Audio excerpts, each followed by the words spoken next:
सिर्फ कुछ ही दिनों पहले ही दोस्तों हम लोगों के बीच एक अप्रिय घटना आई थी। एक मशहूर एक्टर सिद्धार्थ शुक्ला की हार्ट अटैक से मृत्यु हो गई थी। हम सभी ने इस बात को बहुत गहराई से देखा, चिंतन किया कि वह एक्टर जो कि मस्कुलर है, देखने में बिल्कुल आइडियली फिट है, जो जिम जाता है, वर्कआउट करता है, उसके बावजूद भी उसको हार्ट अटैक हुआ और अस्पताल तक ना पहुंच पाया, उसके पहले ही कोलैप्स कर गया।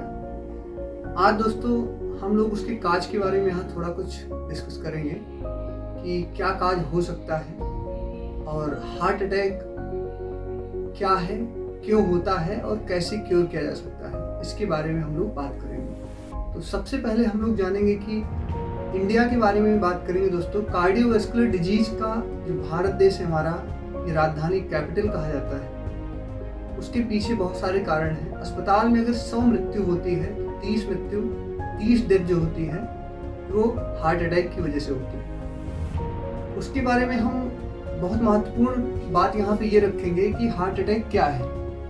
हार्ट अटैक बेसिकली हमारे जो हार्ट में हमारे दिल होता है, इसमें 3 ट्यूब होती हैं जिनको हम कोरोनरी आर्टरीज बोलते हैं।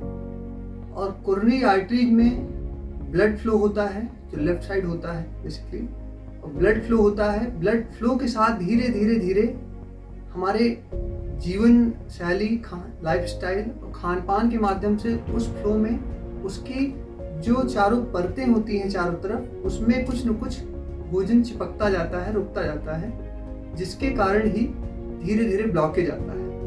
और ब्लॉकेज जब एक स्तर के बाद उसमें एक झिल्ली होती है, एक परत होती है, जब वो फट जाती है वहाँ पे ब्लड का क्लॉट हो जाता है। और जब क्लॉट होता है तो ब्लड क्लॉटिंग के कारण ही वहाँ पे ब्लॉकेज आता है। और ब्लॉकेज जब 100% होता है तब हार्ट अटैक आता है। तो दोस्तों सबसे पहले महत्वपूर्ण चीज़ें ये है कि कुछ ब्लड की जांच के द्वारा, ब्लड टेस्ट के द्वारा हम इसको रिकॉग्नाइज कर सकते हैं कि हमें हार्ट की बीमारी या ब्लॉकेज है, हो रहा है या नहीं।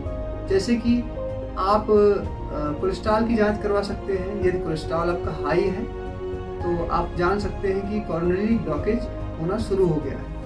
आप ट्राइग्लिसराइड की जांच करवा सकते हैं। ट्राइग्लिसराइड में जैसे लिपिड प्रोफाइल जांच में ट्राइग्लिसराइड होता है, उसमें जो हमारा HDL और LDL होता है, HDL जो हमारा अच्छा माना जाता है वो ज़्यादा होना चाहिए। वो कम हो रहा है तब भी हमें अपने को समझना चाहिए कि हार्ट की ब्लॉकेज हो रही है या हार्ट की बीमारी हो रही है। और जो हमारा लो डेंसिटी प्रोटीन होता है, जो LDL होता है, LDL में हमारा लो होना चाहिए। अगर वो हाई हो रहा है तब भी हमें बीमारी हो रही है। तो इन कुछ खास बातों का हमें गौर करना चाहिए। और दोस्तों और आजकल तो आधुनिक तकनीकी में सिटी एंजियोग्राफी आ गई है जो 7 से 10 हज़ार रुपए में हो जाता है। अगर किसी नौजवान व्यक्ति को 30, 35, 40 की उम्र में अगर डाउट है या फिर उसके जेनेटिकली उसके फादर को कभी हार्ट अटैक या ऐसी कुछ समस्या रही है, तो इंश्योर करने के लिए आप स्वयं का CT एंजियो भी करा सकते हैं। दोस्तों ये तो रही डायग्नोसिस की बात कि आप डायग्नोसिस स्वयं से कैसे कर सकते हैं। अब कारण पे जाते हैं कि क्या कारण हुआ है अगर किसी को ब्लॉकेज स्टार्ट हुआ। तो सबसे पहले हम महत्वपूर्ण कारणों पे जाएंगे। खान पान एक बहुत महत्वपूर्ण कारण है। यदि आप बहुत ज़्यादा जंक फूड खा रहे हैं, यदि आप दूध या दूध से बने खाद्य का सेवन अधिक मात्रा में कर रहे हैं, आप स्मोकिंग कर रहे हैं, आप अल्कोहल का सेवन कर रहे हैं, या फिर बहुत सारे कारण हो सकते हैं, बहुत सारे कारण। आप अगर गलत दिनचर्या, मतलब कि ऐसे ही भोजन ज़्यादा कर रहे हैं, रिफाइंड ऑयल का उपयोग ज़्यादा कर रहे हैं, तो ये सब चीज़ें हमारे हार्ट के कोरोनरी ब्लॉकेज में, कोरोनरी आर्टरीज को ब्लॉक करने में मदद करती है। तो दोस्तों कुछ महत्वपूर्ण चीज़ें हमें जानना चाहिए कि अगर हम ये गलत, और सबसे महत्वपूर्ण पहला तो खान पान, दूसरा होगा स्ट्रेस।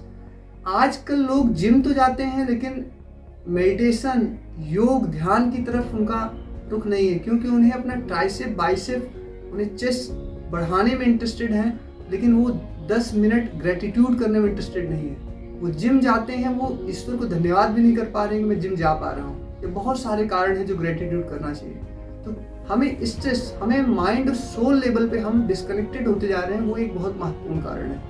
तो मैं मानता हूँ कि हमें माइंड सोल लेवल पे हमें मेडिटेशन करना चाहिए, कृतज्ञता जाहिर करनी चाहिए हर चीज़ के प्रति। इससे हमारा स्ट्रेस लेवल कम होता है। स्ट्रेस एक बहुत बड़ा कारण है जिससे हमारा बीपी बढ़ता है, ब्लड शुगर भी हमारा होता है। ब्लड शुगर, बीपी भी एक बहुत महत्वपूर्ण कारण है कार्डियोवास्कुलर डिजीज के लिए। और आगे बात करें तो ये कैसे क्योर किया जा सकता है। सबसे पहले तो हमें अपना खान पान ठीक करना पड़ेगा।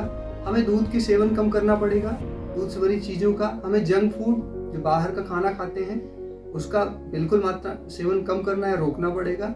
हमें जो है पॉलीसैचुरेटेड फैटी एसिड जो है, जो ओमेगा 9 होता है हमारे साइंस में, उसका सेवन कम करना पड़ेगा। मैं उसको बिल्कुल प्रैक्टिकली समझाऊंगा कि दोस्तों हमें poly unsaturated fatty acid, essential जो फैटी एसिड होता है वो खाना है।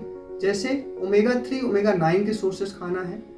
जैसे कि हमें प्रोटीन वाली चीज़ें ज़्यादा खानी है, हमें हरी पत्तेदार सब्जियां ज़्यादा खानी है, फल ज़्यादा खाने हैं, ना कि हमें नमक की चीज़ें ज़्यादा खानी है, ना कि हमें जंक फूड ज़्यादा खाना है, रिफाइंड ऑयल ज़्यादा खाना है। ये सब कम कर देना है। सारी चीज़ें जो बताई गई काजेज है, स्मोकिंग अल्कोहलिक है तो उसको धीरे धीरे ख़त्म करना है। और रही बात कि ओमेगा 3 जो होता है, जो हमारा एले होता है, अल्फा लिनोलोइक एसिड, ये बहुत महत्वपूर्ण चीज़ है कि उसका बैलेंस होना बहुत ज़रूरी है। क्योंकि ट्राइग्लिसराइड में क्या होता है कि इसेंशियल फैटी एसिड से बेसिकली मैं आपको बताऊं कि ओमेगा 3, ओमेगा 6 का जो भारत में रेशियो, जो आइडियली WHO के IDA के अकॉर्डिंग रेशियो होना चाहिए, वो होना चाहिए 1:5:7, जबकि अभी करेंटली 1:60-70 के आसपास है। तो आप समझ सकते हैं कितनी घातक स्थिति पे है देश। तो उसको बैलेंस करने के लिए ओमेगा 6 बहुत कम खाना है, ओमेगा 3 बहुत ज़्यादा मात्रा में खाना है।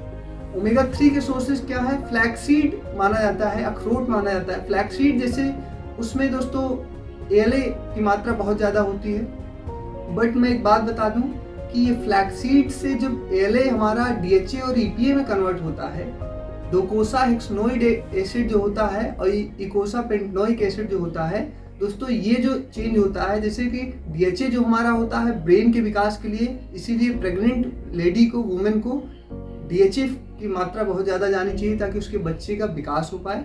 EPA जो होता है हमारे कार्डियोवास्कुलर डिजीज, स्ट्रेस, डिप्रेशन, इससे हमें बचाता है। तो दोस्तों ये दो चीज़ें, ALA से जो फॉर्मेशन होती है जो बॉडी में मेटाबॉलिक सिस्टम के थ्रू, DHA और EPA में, वो बहुत स्लो फॉर्म में अगर अलसी और अखरोट खाएंगे तो होगा।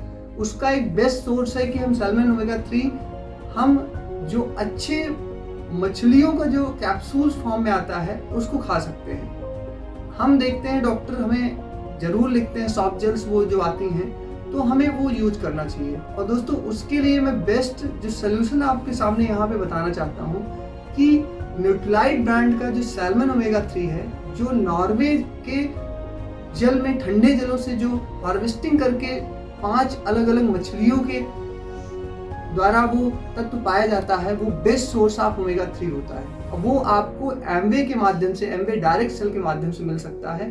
दोस्तों अगर आप अपने दिनचर्या को मेंटेन करने के साथ ओमेगा 3 की मात्रा बढ़ा दीजिए, ओमेगा 6 की मात्रा घटा दीजिए, धीरे धीरे धीरे आपकी चीजें आप ठीक हो सकती हैं।